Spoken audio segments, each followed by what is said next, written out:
Hi guys, welcome to your pick a card reading. Today we're going to be doing kind of a very interesting, more of a shadow work kind of reading. We're going to be discussing a topic that I feel like isn't really hit upon as often as it should be, and that is the topic of the dark soulmate or the karmic soulmate. Now, if you don't know what that is, I'm just going to give you a little brief explanation so that you understand what this reading is about. There are real soulmates in this lifetime, and then there are karmic soulmates. And karmic soulmates are people that we had relationships with in prior existences that maybe weren't the best for us, but we find that we are still drawn to them in this lifetime because we haven't quite let go of that karma, or we haven't learned the karmic lesson that we are meant to. And so this pick a card reading will be discussing the qualities of that karmic soulmate for you, what it was that that drew you into them, what it was that went wrong, and what are some of the things you can do to help heal yourself from that prior lifetime of that karmic experience, or if you feel like you've fallen into the trappings of meeting a karmic soulmate and you feel like you aren't quite sure on how to come out of that relationship, or how to heal from that relationship, or how to even recognize that it's a toxic relationship. This reading is to kind of help you to maybe see some of those traits, or what to be aware of within those type of relationships, and help you to figure out what it is you can do to maybe heal your heart from what you've gone through in prior existences, so that you can call in your real soulmate. Now, this is also a dual reading, and what I mean by that is I'm going to post another video briefly after, and if I already have that finished, if you're watching this a little bit more in the future, I will link the secondary video either above in one of the corners, or I will also put a link down in the description box below. And the other reading is going to be on your true soulmate. We're going to be discussing in that reading what the traits are of your real soulmate and what you can do to help call them in. But this reading is going to be helping you to clear that karma of the negative soulmate, of the karmic soulmate, of the one with the dark traits that you need to clear first before you can call in the true soulmate. So that gives you a little rundown about what this reading is all about. With all that said, I hope all that makes sense. With all that said, let's look at the cards, and I'll have you pick which one connects the most with you. This right here is pile number 1 with the pyrite, also known as fool's gold.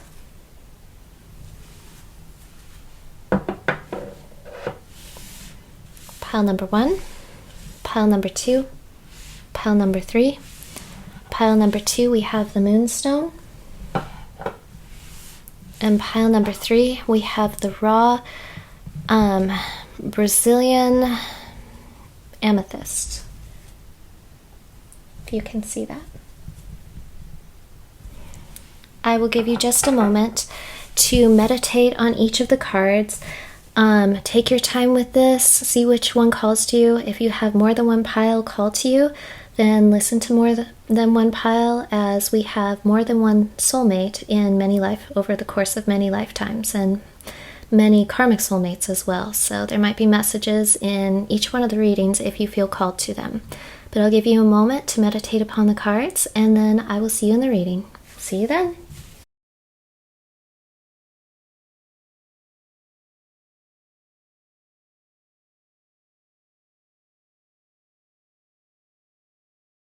Hello, pile number 1. If you picked the raw pyrite, which is this right here, also known as the fool's gold, then this is your reading.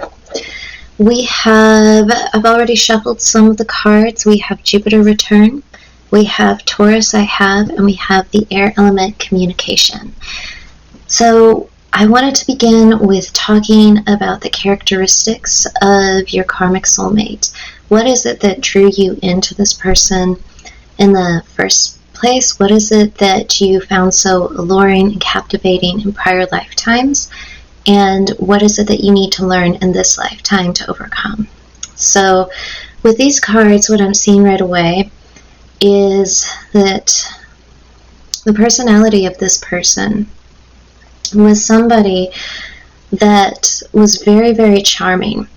I feel like they had a lot of wealth, and even if they didn't have a lot of wealth, they were somebody that just exuded this aura of abundance.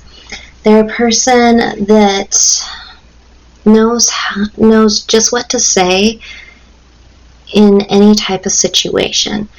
They are, I keep hearing charming in my mind. There's somebody that's very charming, very alluring. This person drew you in with, it's almost like what I'm saying is that they had almost like an abundant attitude, almost like a wealthy attitude.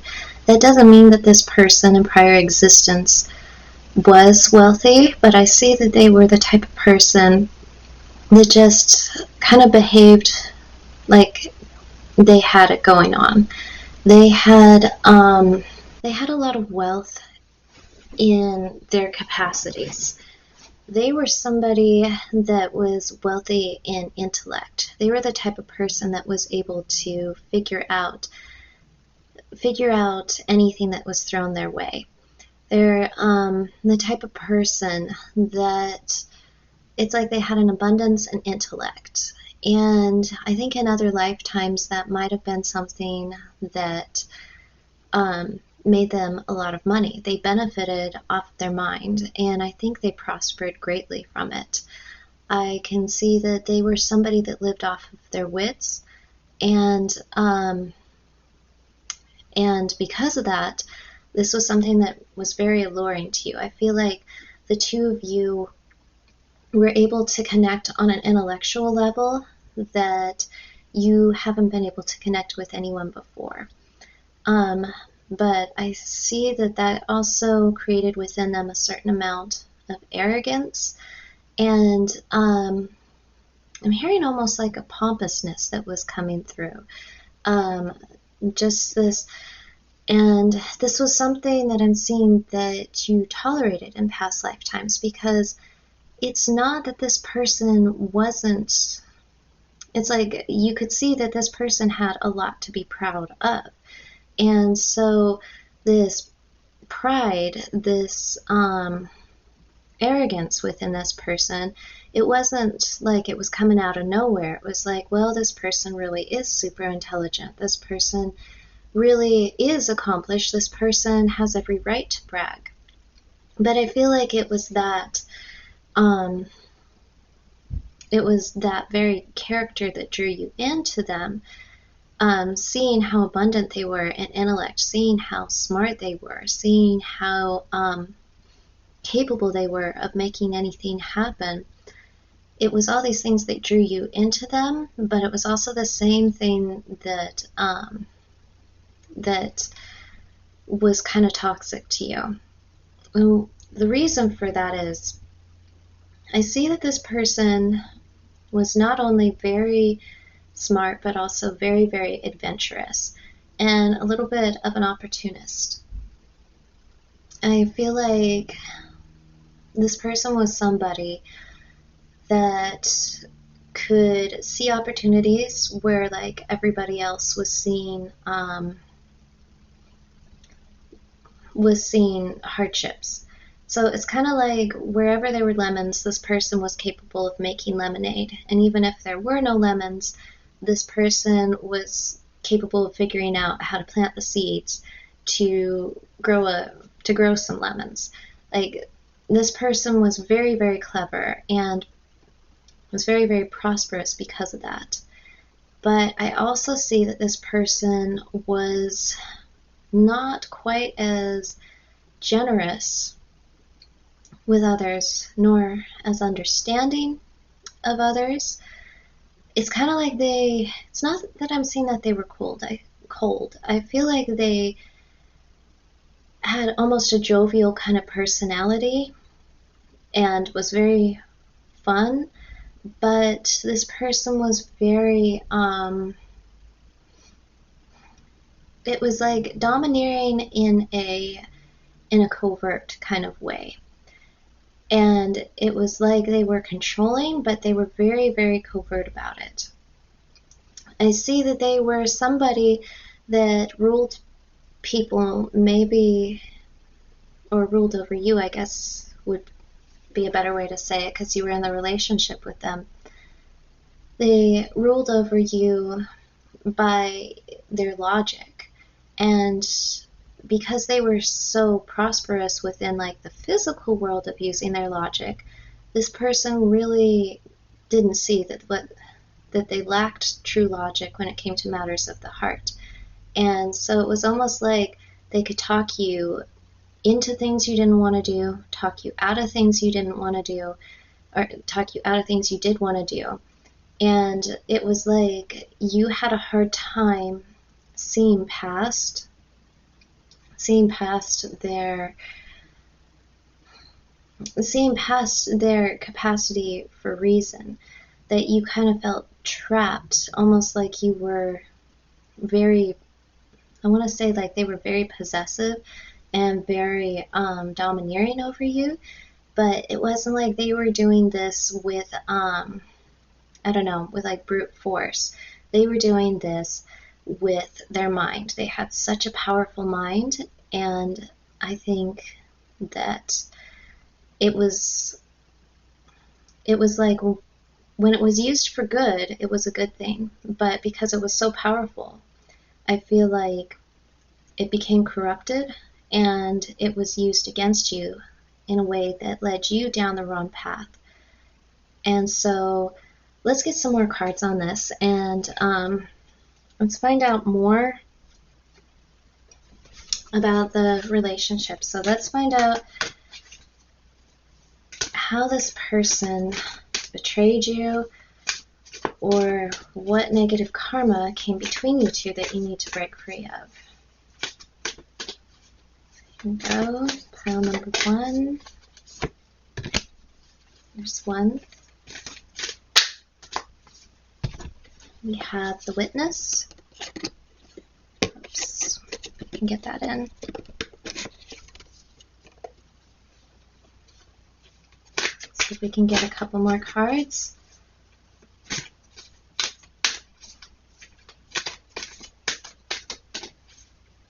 Pile number 1.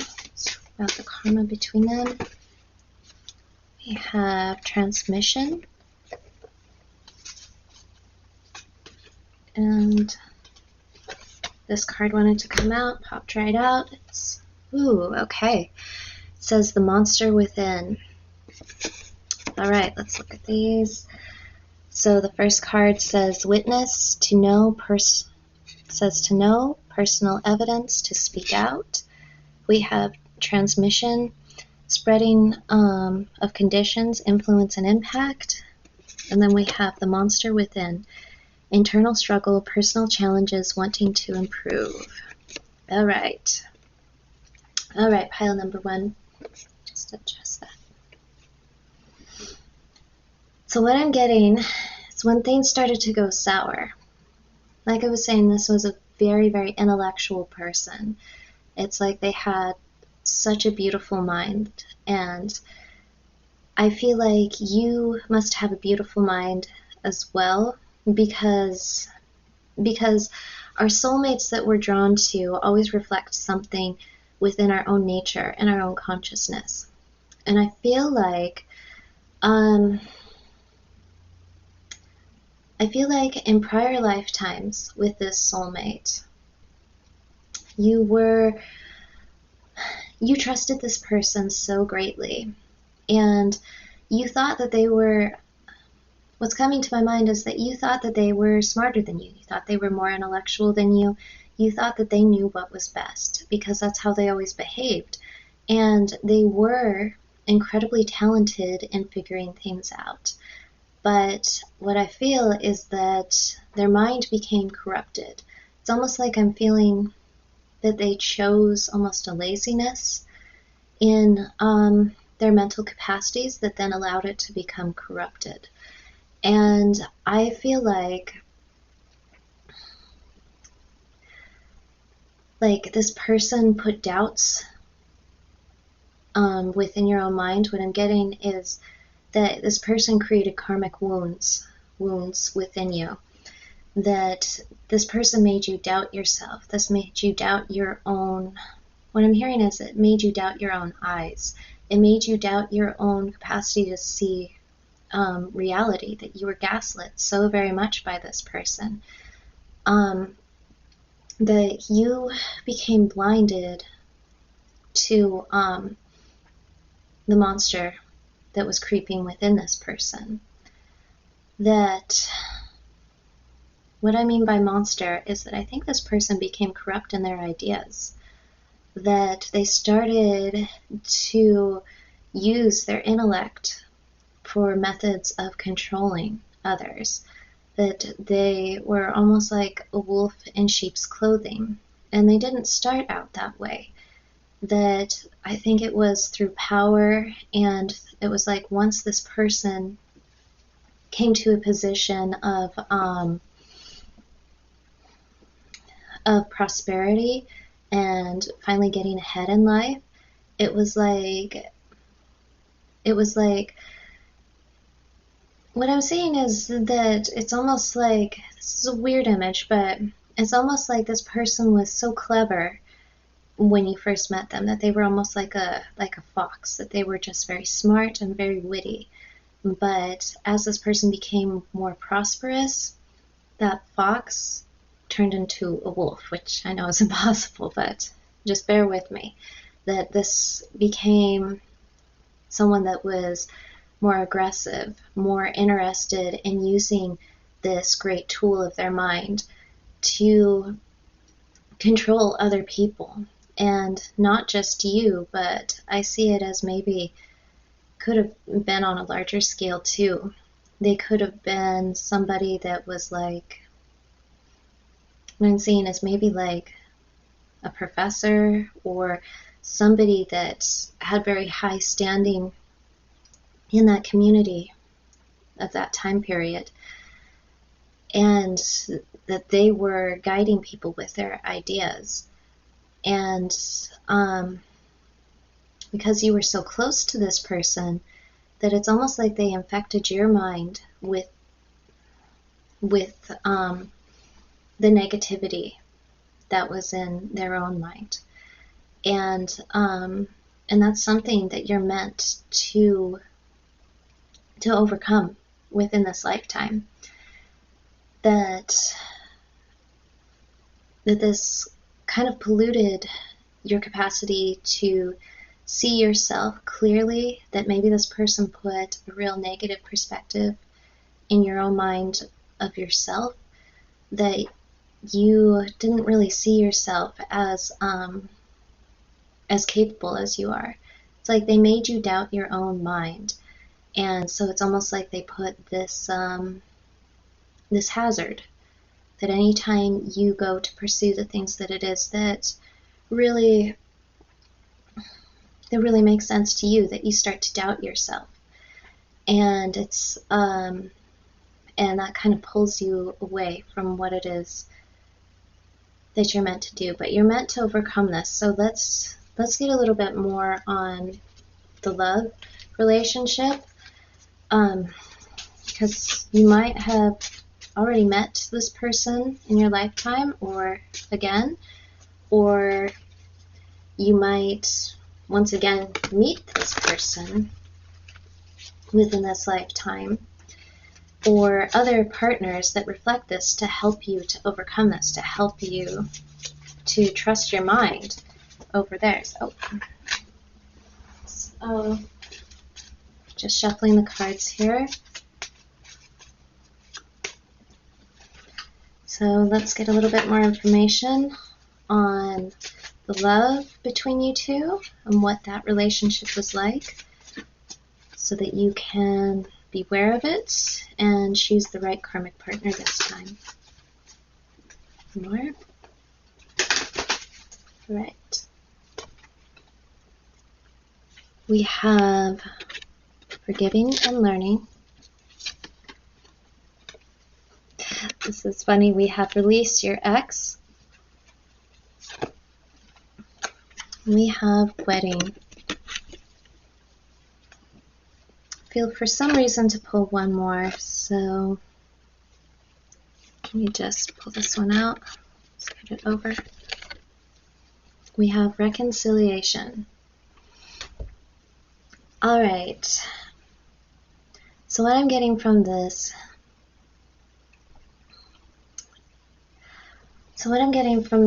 is to adjust.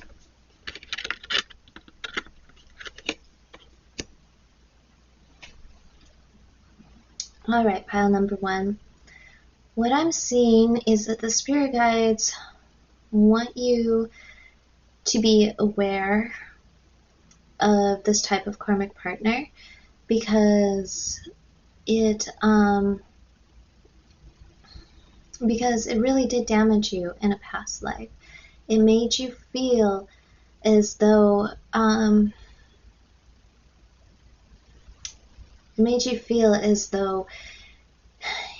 you were all alone. What's interesting about that is it doesn't mean that you are alone, or that you're not currently in a relationship, or you haven't been in relationships, but the problem is, from this prior karmic soulmate relationship, this person made you feel like you could never truly connect with someone on the level that you're desiring to. I feel like you might be a Mercury in Gemini, you might be a Venus in Gemini, or possibly a Venus in Sagittarius. That I feel like for you, the type of lover or soulmate or romantic partner that you really need is somebody who not only gets you on like a physical level, but somebody who gets you on an intellectual level. Somebody that you can have real conversations with, and somebody that you can really connect with bouncing your ideas off of, and that you feel like there's a lot of growth intellectually, like exploring the mind and exploring the world together. And what I see is that because of this past karmic connection, that what I'm seeing is that this person put things within you that made you, it's like it made your mind feel almost heavy. It made you feel like it just made you doubt yourself. And what Spirit wants you to do is to reconcile, not with this karmic partner, but to reconcile with yourself. What I'm getting is they want you to learn to forgive not just this karmic person in the past or possibly in your current life. They want you to forgive yourself, because it's like it was this person that was whose mind was corrupted. It wasn't your cross to bear. It wasn't you, but you took it upon yourself, like as though this was all your bad, and it wasn't. And what I'm seeing is the spirit guides want you to reconcile with your higher self. What I'm hearing is to divorce this person from your mind, that you were possibly married to this person in a prior existence, and that it's like you have this deep soul karmic tie to them that keeps driving you two back together. And Spirit wants you to break that chain. And the way to break it first is to break free with your mind. And you do that by forgiving yourself and taking those steps forward. And that comes from really learning to love your own mind, love your own intellect, love what's inside you. All right, let's get one last card and see what Spirit has to say on the message for you on moving forward past this karmic relationship. All right, and we have, I don't know if you can see that, these cards are a little dark. It's a cat walking by moonlight, and it says, the black cat, companion, good luck, friendship, and soul friend. So what I'm hearing with this is that Spirit wants you to learn to be a friend to yourself. That when you're looking for your true soulmate, look for somebody that's not just, not just somebody that gets you on a physical level or a romantic level, or you need somebody that gets you on a friendship level, that is willing to be a friend to you, meaning somebody who's willing to listen to you, somebody who doesn't undermine your ideas, somebody that builds up your mind, somebody that makes you feel like you are growing intellectually and spiritually, somebody that does not put more darkness into your mind or more things that make you feel less of yourself, but is truly a friend to you. And what I'm hearing is that starts with you being a friend to you first and being a true soul friend to yourself, and then you'll begin to attract partners.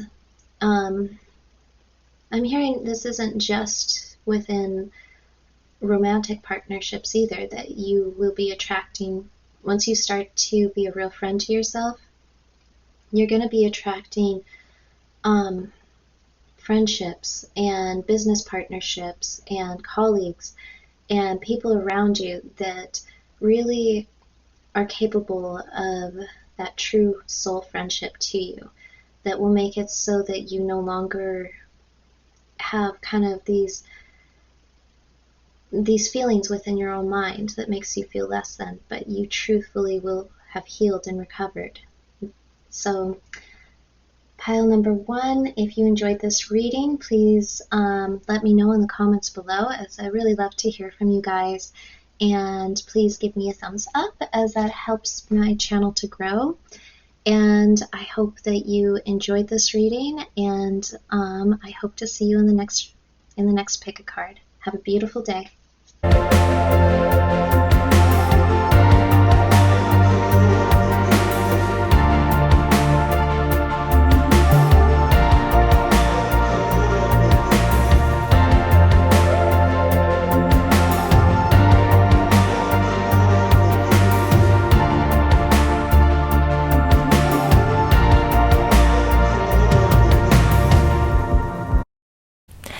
Hello, my pile number 2. If you chose pile number 2 and this beautiful rainbow moonstone, then this reading is for you. Now, starting out right away, talking about your karmic soulmate and what their personality was like. We're going to start out right away with talking about your karmic soulmate, and we're going to dive right in with their personality, what it was that drew your soul towards them in the first place. And then we're going to start to talk about what went sour and what it is that you should be aware of in this lifetime, if you come into contact with this karmic soulmate, or if you already are in contact with this karmic soulmate, how to break loose from them. So starting out right away, we have Grand Trine, we have first house the body, and Scorpio I transform. Now, what I'm seeing, what I'm getting with this, is that your karmic soulmate was somebody that was very physically appealing, very physically charming, very physically alluring to not just you, but a lot of other people. I'm seeing that this person might have been somebody that had a lot of first house placements, possibly a lot of Aries placements, or even very prominently placed Mars. I'm hearing maybe even like a Mars in the first house type of person. But anyone with strong first house energy, is somebody that naturally can captivate other people. The reason for that is anything that's in the first house, even if it's in a different sign than your rising, any planet that is in that house can't be hidden from other people. It's very, very visible, and it's very loud, I guess you could say. The first house is a loud house, and this is a person that had a lot of prominent things that people could just see about them. Now, when I say that the first house is a loud house, I don't mean that this person was a loud person. What I'm getting is kind of just the opposite, because it's contingent upon the energy that's in that first house and the planet. So what I mean by first house energy being loud is that you're not going to ignore this planet if it's in the first house. It means that everyone that they come into contact with is going to see this about them and be charmed by them. And what I'm getting with this person is that they had a very seductive quality about them. They were somebody that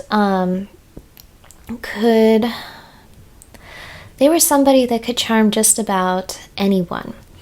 They knew how to conduct themselves in social situations that gave them a lot of power. I see that this was a person with kind of a mysterious energy about them, that they weren't the type of person that like just runs after what they want with like full force. They went after what they want, but they were sly about it. I'm getting kind of almost like a James Dean. I don't know if you guys know who James Dean was, but he's a good reference for the kind of energy. I'm trying to think of some other references. I just see it as somebody that was... I see it as someone that was very... was kind of like a rebel without... I see this as a person that was like a rebel without a cause, that they march to the beat of their own drum, that they like to be the person that is a bit of a loner, does things for themselves, thinks for themselves, and they kind of have a little bit of a... what I'm hearing, and I actually never use this expression, so this must be very indicative of their personality, that they have a devil-may-care attitude about them. There's somebody that goes after what they want in life, and it's kind of like they ask for forgiveness rather than permission. They go after what they want head first. And I feel like this person had almost like a raw...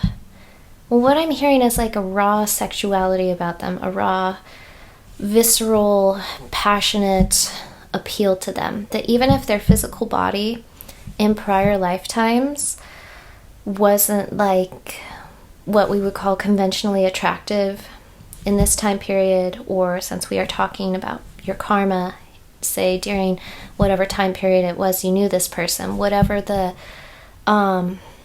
conventional beauty standard was at that time, because it always changes throughout different time periods what is considered conventionally attractive. It's very it's always changing. And I see that this person, I feel like Spirit's saying they did have a beautiful body, and this was something that really pulled you in, but it's like their energy was really what was so captivating. It's like their energy was just their body was just a reflection of their energy, and they had such a captivating energy. They knew how to pull upon what I'm hearing is all elements. Like they knew how to be strong, but they also knew how to be delicate. They knew how to be they knew how to be, like, they brought a lot of opposites together. And I'm getting actually a lot of water energy with this person, with the Grand Trine. A Grand Trine in astrology can be, it can be any element. Pretty much a Grand Trine just means that you have 3 of the same elements. So that would be like 3 water signs, 3 fire signs, 3 earth signs. What I'm getting with your reading, though, pile number 2, is that this person had like a grand water trine, is what I'm feeling. They were somebody who knew how to bring together like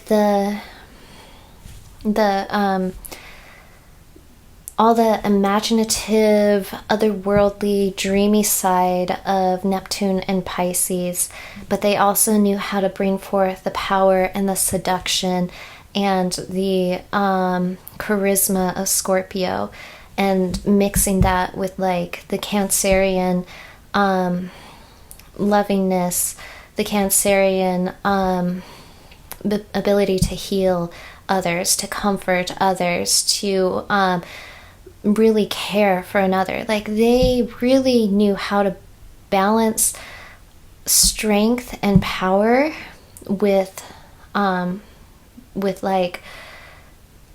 beauty and almost like femininity. Now, that doesn't mean that this person was feminine in a prior lifetime. It's just that they knew how to work with like planetary energies that embodied that within themselves, that they were like this perfect balance of like power and passion mixed with like a very I'm seeing kind of just like a very empress kind of quality, like a very Venus beauty, and they knew how to bring all of that together. But I feel like this balance of light and dark within them might have been the very problem as well. So let's get some more cards on perhaps their dark side. Let's get some more cards on their dark side, and let's see what the problem was with this person. What made things fall apart, and why are they your karmic soulmate? Why are they the one? What is it that you need to be looking out for if you come into contact with this person again? Or if pile number 2 already is in contact.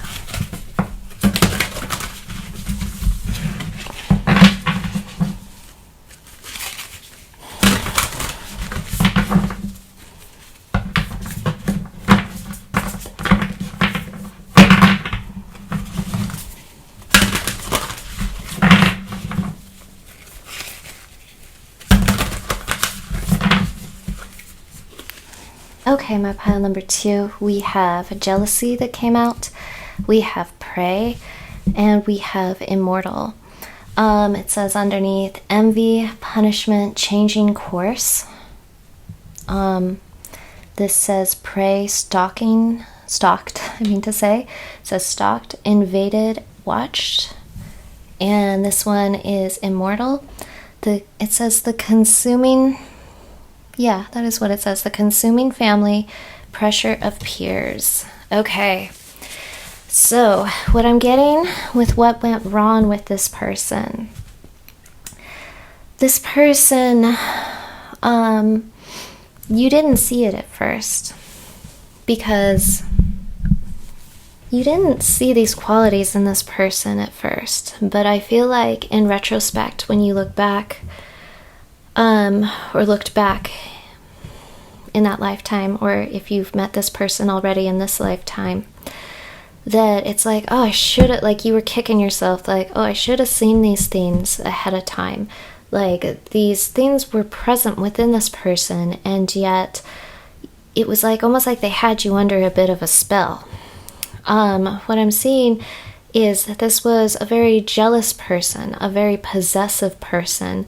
And what's interesting that I'm getting is, even though this person was very jealous say of you and always accusing you of maybe going behind their back, or they just weren't trusting you. They wouldn't trust you no matter what you tried. Even though they were constantly accusing you of all these things, they themselves were not loyal. They were the ones that were, they were the ones going behind your back. They were the ones, they were the one that was, not being true to you. That this was a person that had a lot of dark secrets. And that's also why they accused you so much and made you doubt yourself so much. I see that they really, in this other lifetime, that they really, it's like they allured you at first, and then it was like, not to be too dramatic here, but it was like once you got into a relationship with them, it was like you became their prisoner of sorts. Now, I don't know, because this is a group reading and we're looking at prior lifetimes, so that could be a metaphor for just how you felt. Or, you know, if you look back in history, there were situations like that. And what I'm getting here is that it doesn't really matter if it was literal or just the way you felt, because what really matters is the effect it had on your soul.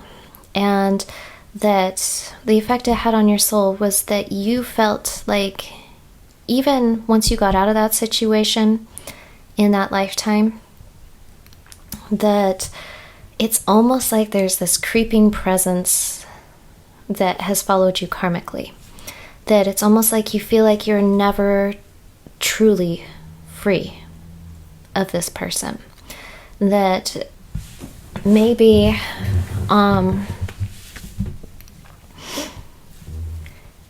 I kind of see it like this, that this all occurred in a prior lifetime, that this was a person that was very controlling with you, was very, that kind of gaslit you a lot, and accused you of doing things you weren't doing, but you were innocent. And you were actually a very good and pure soul, but it's like they punished you for things you did not do. And because of that, that made you, it left you wounded. And more than just creating like wounds in your mind, it made you feel, it's like it didn't really damage your mind, it damaged your power, your personal power. And in those lifetimes, I see you as a strong person that was breaking loose of this controlling force, of this controlling karmic soulmate. I see you as somebody that was able to outwit them, was able to rise above, was able to conquer the problem. And also I feel like you did break away. I feel like you left this person in other lifetimes. But what I feel is that your personal power never fully recovered, and that it's like, even though that lifetime ended and you're in this current existence, that it's almost like this person, that it's like there's a ghost of their control hanging over you. And I know that sounds kind of heavy, but what I mean by that is that there's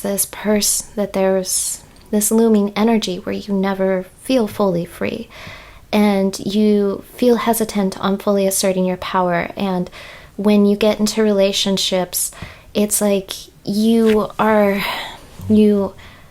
afraid of becoming trapped again. You are afraid of being put back into this dark situation, whether you have in this lifetime been through a situation where you felt controlled like that again or not. What's happened is that this person in this lifetime damaged your power, damaged your capacity to really feel like you can trust the world, to really feel like it's like this person made you think the world was a dark place and changed the way you saw the world. And even though the situation has long come and passed, because it's karmic, so it means it happened in a prior lifetime, what I'm getting is that you have almost like this control that's looming over you from that lifetime, and you're here to break loose of it. And I feel like also it might, if these issues haven't presented themselves in this lifetime through love relationships, I feel like it might have presented itself in your early childhood through your family or through friends, that you felt like a lot of pressure and very controlled by them, and felt like you were never able to fully assert your power. And I feel like the universe is testing you to try to get you to reclaim that power you lost in that lifetime. You might very well be a North Node in the 8th house, or a North Node Scorpio, because this lifetime is, what I'm getting from this reading, is a lot of it is about reclaiming that power that you have inside you. That it wasn't in that lifetime that you failed at asserting your power.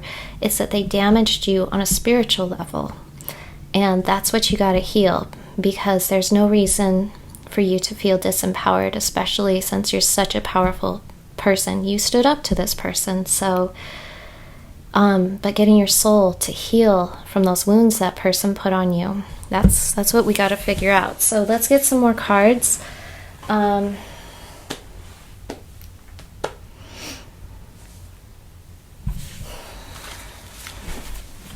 Let's pull some more cards on pile number 2, and let's get some messages for them on how they can heal from this karmic relationship.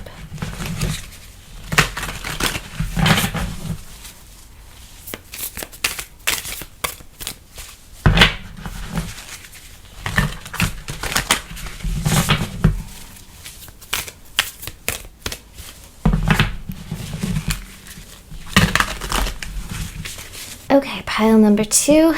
I got the cards for you. We have a new day dawns, know you belong, change is unavoidable, and reveal your truth. What I'm feeling Spirit wants you to know about this, with this karmic relationship, is that I see they want you to step out of the darkness and into the light. Meaning the darkness that you feel is always looming behind you, is always like creeping up behind you due to what you went through in prior lifetimes. I see it as you were coming from a lifetime that was, I'm hearing almost like the dark ages of your spirit, of your soul.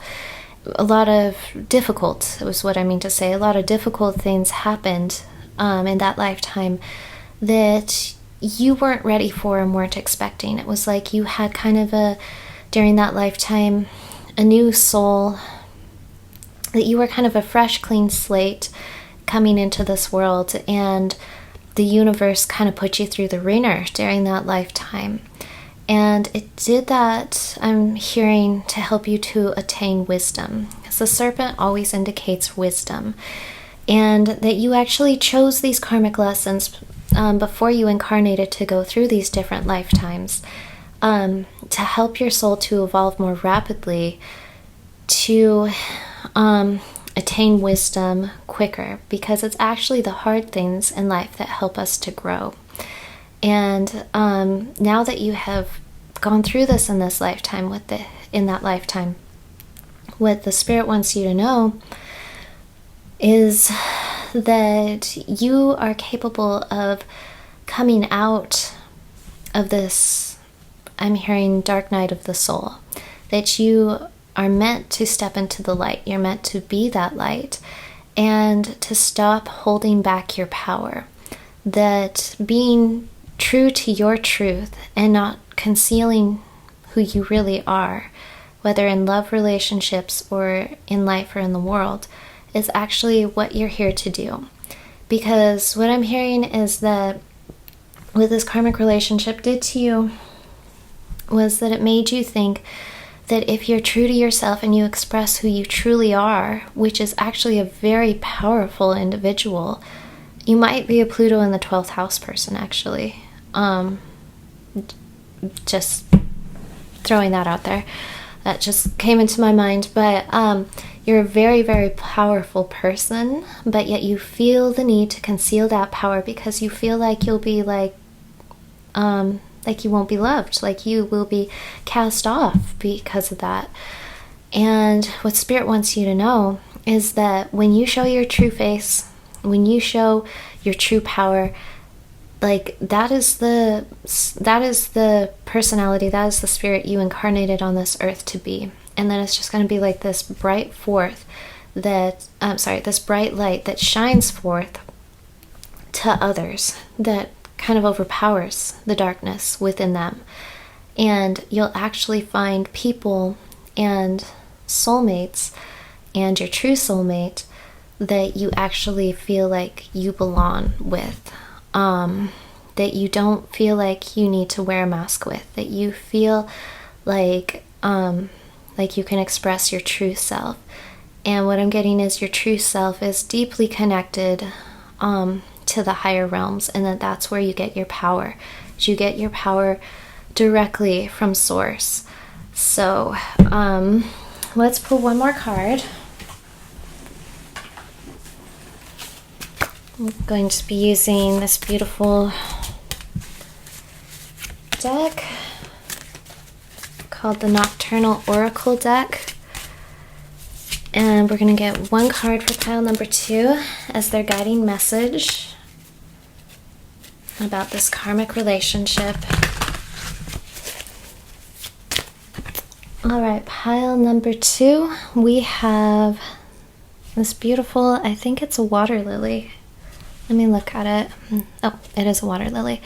So it says, number 23, it says water lily, rebirth, optimism, healing, and beauty.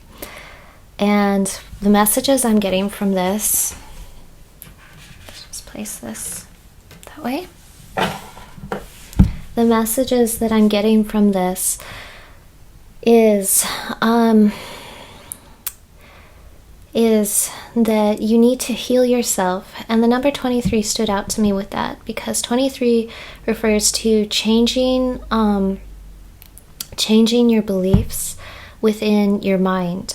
So Spirit is asking you to allow yourself to be healed. And I think it said something about it said about beauty and rebirth. And so we have a lot of Scorpio energy in this reading. This was kind of a very Pluto type of reading, which I wasn't expecting it to go there.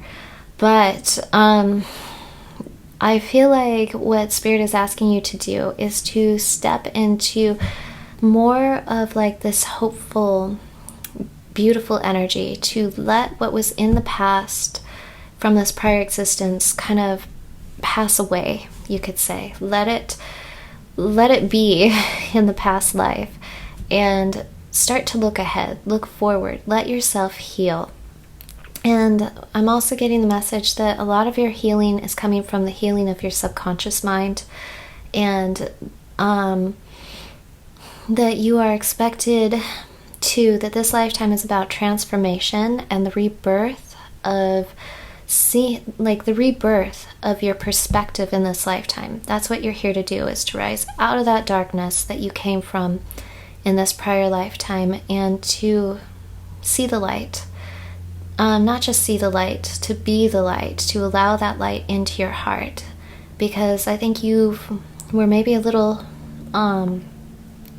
bit shell-shocked from the past lifetime, and this lifetime is about healing and allowing yourself to see the beauty in the world, to believe in the beauty in the world and believe in the beauty in yourself, and to really let that transform these parts of you that feel like they still might be a little sore, might still hurt a little bit. And but you're here to heal that, and Spirit is saying that you will in this lifetime. All right, so pile number 2, that is all I have for you. If you enjoyed this reading, please don't forget to give me a like, as it helps my channel to grow. And please comment below, because I would really love to hear your thoughts on this reading. If it connected with you, I would love to hear from you and hear your story. And if you have any questions for me as well, please place them in the comments. And I hope you have a beautiful day, and I look forward to seeing you in the next reading. Bye, guys.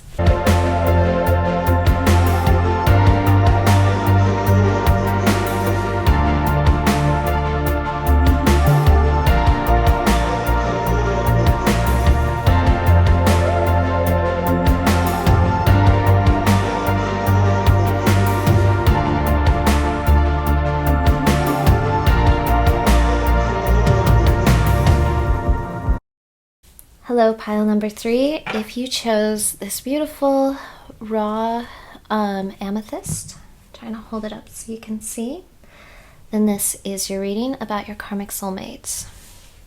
Starting out right away, we have some cards that are going to be describing your soulmate, your karmic soulmate, that is. Your karmic soulmate's personality, what it is that drew you towards them, and then we'll start to discuss what it is that you need to watch out for within their personality. But we're going to jump right on in with talking about what it is that you found so alluring in other lifetimes. And this might help you to maybe recognize this person in this lifetime as well, whether you already know them or attract certain personality types that are similar to them, before we start to get into what's created the problem that created the karmic issue that you need to overcome in this lifetime. So with all that said, let's start to talk about them. So what I'm seeing here right away, we have Mars right here with Force, we have Pisces with I Believe, and we have 5th house of creativity. So what's standing out to me most of all, pile number 3, is that this karmic soulmate of yours was somebody that was famous in a prior lifetime. If they weren't famous during that lifetime, they were definitely somebody with a lot of recognition, a lot of social power. They were somebody that was a bit of an artist. They were somebody that was greatly revered for their talent, and that this was actually the thing that you found so alluring about them. I'm seeing that they were someone that was a master. What I'm hearing actually is that they were a master at the arts. They were a master at performing. Now, this is a general reading, so I don't know what type of performer that they were, but with Pisces, I believe, I'm hearing almost like that they were a poet of sorts, that they had a way with words. They had a capacity to make the most mundane things in this world seem ethereal. That they were somebody that was able to, and I don't think that they were consciously aware that this is what they were doing in that lifetime, but this is what Spirit is saying that they were doing, is that they had this capacity to tap into the spiritual realms, into other dimensions, and that they did this through their imagination, and then they grounded it into their work, into their art. I'm seeing them possibly being painters, creating these beautiful works of art. I'm seeing them maybe being dancers. I'm seeing them possibly on stage as an actor, being able to move people with great feeling. I'm seeing that they had this strong magnetic, they had this strong magnetic pull with people, that people were just so, like, I'm hearing like intoxicated with their talent, that that they had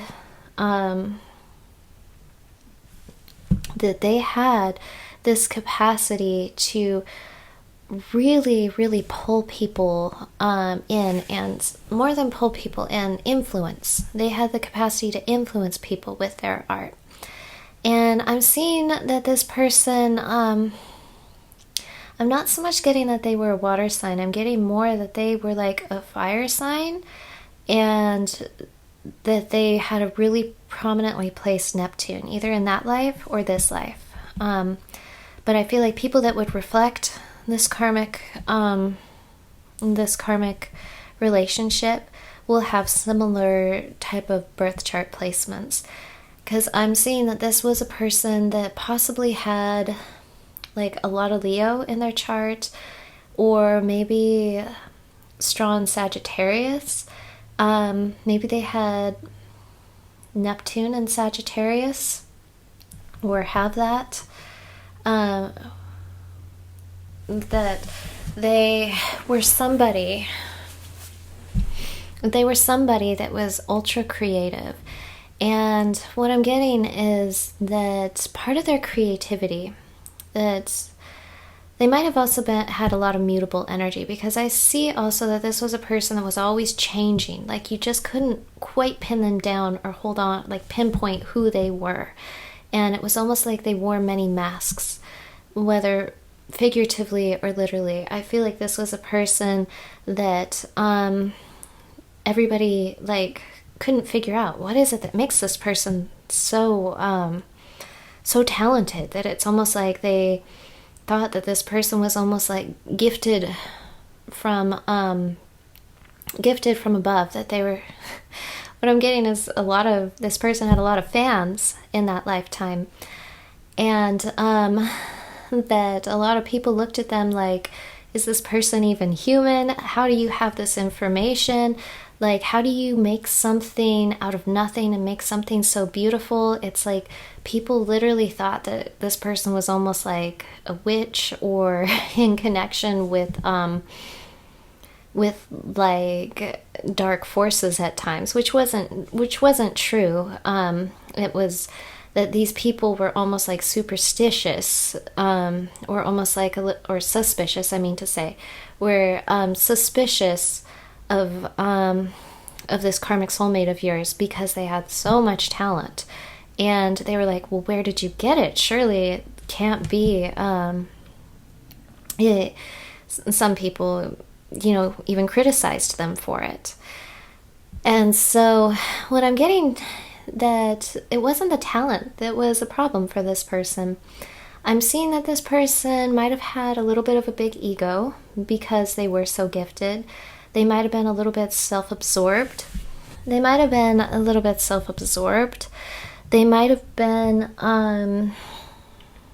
possibly a little bit, like too much of their time was caught up on this gift of theirs, that even they themselves were kind of astounded by it, and almost like they started to believe all their fans that were like saying, oh, that they were this otherworldly being, and they kind of let that get to their head. But I don't see it as like a controlling, pompous energy. I see it as like it almost caused this fracture within their consciousness, that it caused what I'm seeing is that it's like this person had their art and their creative talent, but then there was also this human side to this person that was just very down to earth. And that this art, that this artistic side of them was almost like a mask that they would wear. And after a while, this performance aspect of their personality started to overtake. It's like they created this illusion of who they were when they were performing, and it's almost like that personality kind of overtook their heart and core of who they were, and it kind of diluted the art and diluted the purpose of the art, is what I'm getting. Let's maybe get more information on this person's personality. Okay, pile number 3. What we have here is her last day and light. We have the hunter, we have faith, and we have seduction. So I feel like this person has a lot of like, I want to say like convoluted energy, like very contradictory energy. That's what it is. Like this person was able to tap into so many different perspectives. Maybe this person was a North Node in Gemini, because they were just like able to see from so many different viewpoints. And I think that that's what made their art so amazing, whether they were writers or dancers or actors. All of those artistic endeavors, they all involve seeing the world from shifting perspectives. That's why so many Geminis are in the arts, or a lot of very, very famous legendary artists are Geminis, is because they're capable of tapping into the energy of so many different people in a society and making them feel seen and making them feel heard. You know, like, for example, Prince was able to do that, Bob Dylan, Tupac, I can go on and on. There's a lot of very, very famous Geminis that were kind of seen as a voice of their time period. But with all that said, back to the reading, I feel like this person, whoever they were, was a character like that a lot of people felt they almost identified with, because this person had such a shifting energy, such a capacity to see from other people's perspective, and then they had the capacity to capture that energy, whether it was aggressive energy or whether it was a beautiful and divine energy. It was like they could shift themselves and mold themselves into that. And because of that, they had kind of a weakness in knowing who they truly were. It's almost like all these characters, they got caught up in all these characters, and it's like diluted who they really were and made them kind of lose themselves, that they lost themselves in this, it's like they lost themselves in their art, but which is usually like something that is considered a good thing, you know, to you as a musician or artist, that's something a lot of people are looking for. But I don't mean it in the positive sense, that it's like they lost their sense of identity, and that they that it's almost like they let the art consume their true personality, and it's like they lost sight of what their purpose was with that art. So what I'm getting with her last day in light, unexpected endings, surprises and changing, surprises, changes, sudden shifts. Hunter, it says aggressor, tracker, provider. Faith, it says trustworthy, it says trust, unwavering confidence. And seduction, we have allure, desire, manipulation. So what I'm getting here is that this was a person that was extremely manipulative to you, and that they had a hard time knowing who they were, and so it's almost like they latched onto your personality to give them a certain sense of stability. And this was a person that was almost always, I'm getting that it's interesting because this person changed quite a bit, that they were always like projecting onto you their issues, but then they were also copying you for like taking credit, stealing the credit for all your strengths. And I'm getting that this was a person that like caused a lot of chaos in your life, that made it so that you felt like there was nothing solid you could hold on to. It made it so that you kind of felt like you didn't know what to believe in life, because it's like this person was very up and down. It just made your life very chaotic during that time period. And you were also kind of very caught up in all of their fame, and you were caught up in trying to see who they really were, because it's like this person embodied so many things during that time period. They embodied this perfect, beautiful, seductive quality. They had like everything physically somebody would want, but then they also had this very mean, aggressive side to them, and it's like it came out of nowhere. And then they also had this very spiritual and connected and like innocent angel side to them, and it was like you were just constantly so confused by this relationship. And I feel like it damaged you on a soul level, in the sense of it made it so you don't trust people. It made it so that you feel like it left you with kind of a karmic wound. I feel like this relationship left you with a deep karmic wound on your ability to trust others, on your ability to feel secure in life, because this person caused a lot of chaos for you in this past life. This person made it so that you felt like you never know when the rug's going to be pulled out from underneath you again. And it made it so that you just constantly kind of feel like you should never feel comfortable fully in life, that you should always like be almost on the edge of your seat or on the tips of your toes, ready for whatever's going to happen next, because this person made it so that you had no stability, no structure in your life. And I feel like they kind of damaged your faith in love a little bit. They damaged your faith in humanity just a little bit, because they this person had all this fame. This person was given all of this glory, and it's almost like this spell that everybody was under, that they had, and they themselves were enthralled with themselves. Like, this was a person that was maybe a little bit too in love with themselves. And because of that, it was like even you had a hard time seeing through the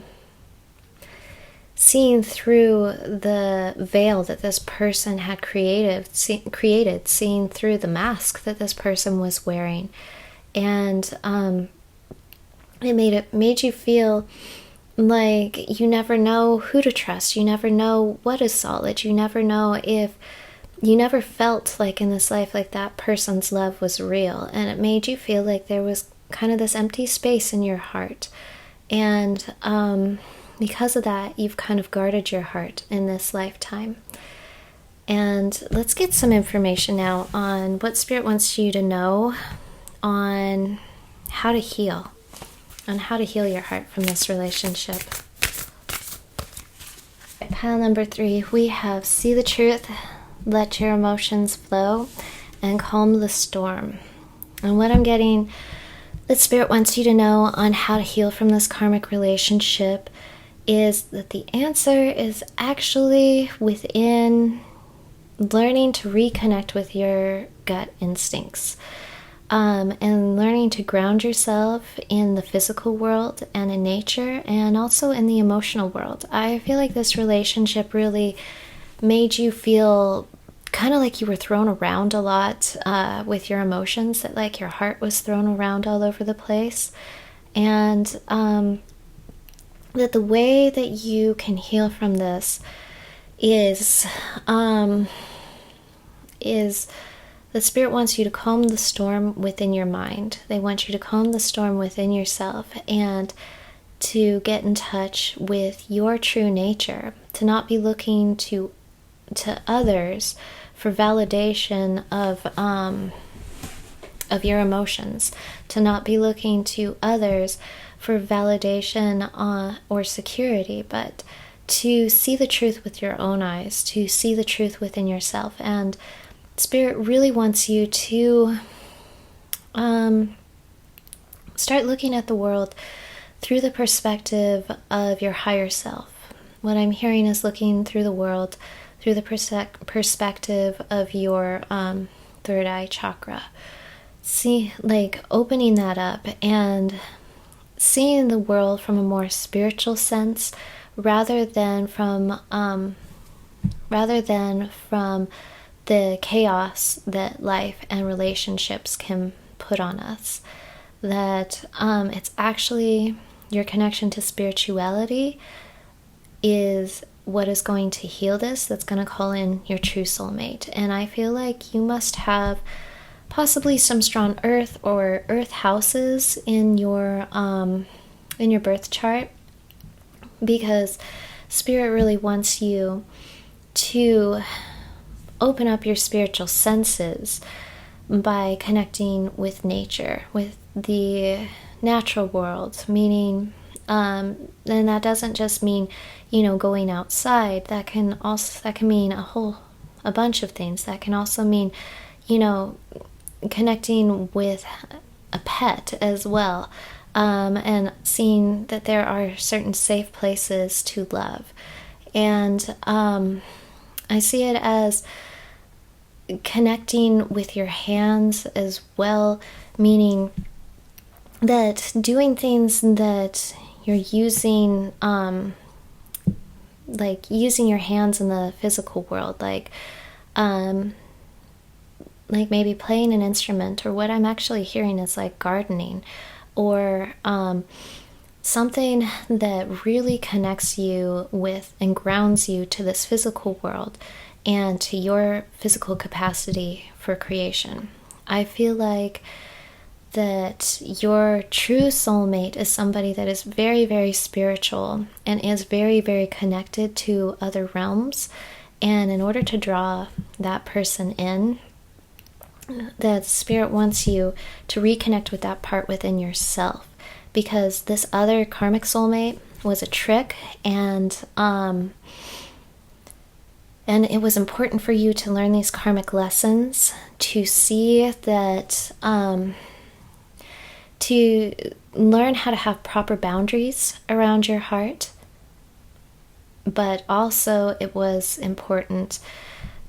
also important not to have your heart be too closed off from the world as well. And I feel like spirit wants you to see that you have a direct link to the divine, and that it's your job and karmic duty in this lifetime to reconnect, to open that channel back up with spirit, because that's what's going to call in your true soulmate, is first by calling in your true self. And your true self is meant to is possibly meant to be an artist yourself. And I feel like that first comes from seeing the beauty in the world around you, seeing the beauty within you, and seeing things from the perspective, not just your own eyes, but seeing things from the perspective of spirit. So let's get one more card. Let's get one more card from the Nocturnal Oracle deck. Okay, pile number 3, we have this card for you. And it says Dawn. Number 39, it says renewal, starting point, new beginning, fresh ideas. So I really feel like it's what we were just discussing, that I feel like you need to renew your spirit. You need to revive your spirit by getting into nature more. And that's not just that. A part of that does have to do with getting into actual nature, like hiking and spending time maybe if you have a lake nearby, or spending time going out for walks. But I also feel like it's getting more in touch with your nature, and seeing that your spirit is not chaotic, and that you don't have to tap into energies within relationships that are chaotic, because you're meant to be like this peaceful, calm, vibrant, placid, beautiful lake. And that's really the energy of your spirit, and that's the energy of your true soulmate.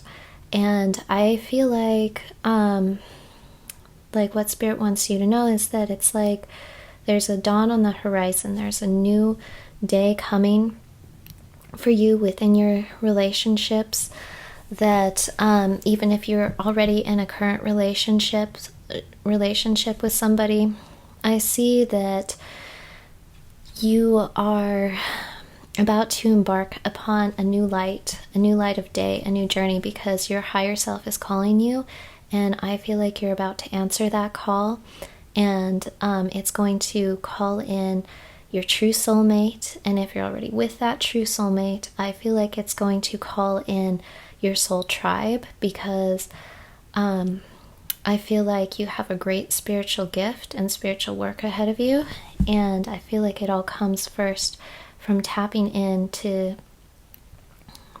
your true nature and the true serene part of your soul, so that you can be still enough to listen and connect with that part of you. All right, pile number 3. I hope you enjoyed this reading. I enjoyed reading for you.